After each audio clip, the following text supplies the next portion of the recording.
தேவனுடைய பரிசுத்த நாமத்திற்கு மகிமை உண்டாவதாக. இந்த அதிகாலை வேளையில் இன்று நாம் தியானத்துக்கு எடுத்துக்கொள்ள இருக்கிறதான வேத வசனம் மத்திய எழுதின சுவிசேஷம் 19ஆம் அதிகாரம் 16ஆம் வசனம்.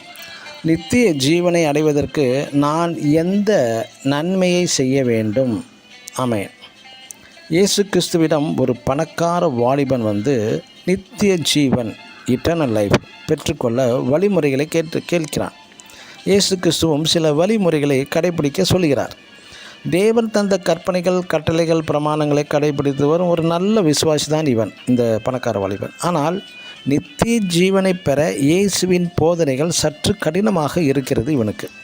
அதேபோல் இன்றுள்ள கிறிஸ்தவர்களும் மற்ற ஜனங்களுக்கும் விரும்புவது என்ன என்றால், சரீர சுகம், ஆறுதல் தரும் தேவ வசனங்கள், உலக பிரகாரமான ஆசீர்வாதம் தரும் ஊழியர்கள், அதுபோன்ற சபை ஊழியங்களை மட்டுமே தேடி செல்கிறார்கள்.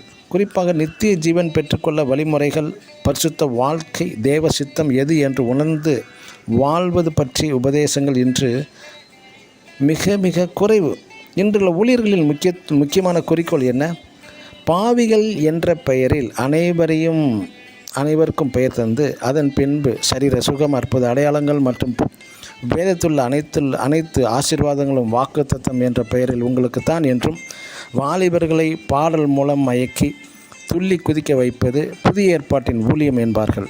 நாம் பழைய ஏற்பாடு என்பது பழைய துருத்தியில் உள்ளவர்கள் அல்ல நாம் என்று வாலிபர்களும் தவறாக போதிப்பார்கள். எனக்கு அருமையான தேவனுடைய ஜனமே, இன்று இயேசு கிறிஸ்துவின் மாதிரியான போதனை உபதேசங்கள் இருக்கிறதா என்று சற்று ஆராய்ந்து பாருங்கள். இன்றுள்ள ஊழியங்களின் பிரதான நோக்கம் முதலாவது மக்களின் அவர்களுக்காக அழுது ஜெபம் செய்து விடுதலை பெற்று தந்து பின்னர் ஆசீர்வாதங்களை பெற்று தருவது. அடுத்ததாக ஊழியர்களின் பிரதான நோக்கம், உண்மையான முகம், வியாபார நோக்கம் வெளிப்பட்டு விடுகிறது. நித்திய ஜீவன் பெறுவதற்கு வழிமுறைகள் சற்று கடினமாக போதிக்கிறார்கள் அநேக போதகர்கள், ஊழியர்கள். ஆமென். God bless you.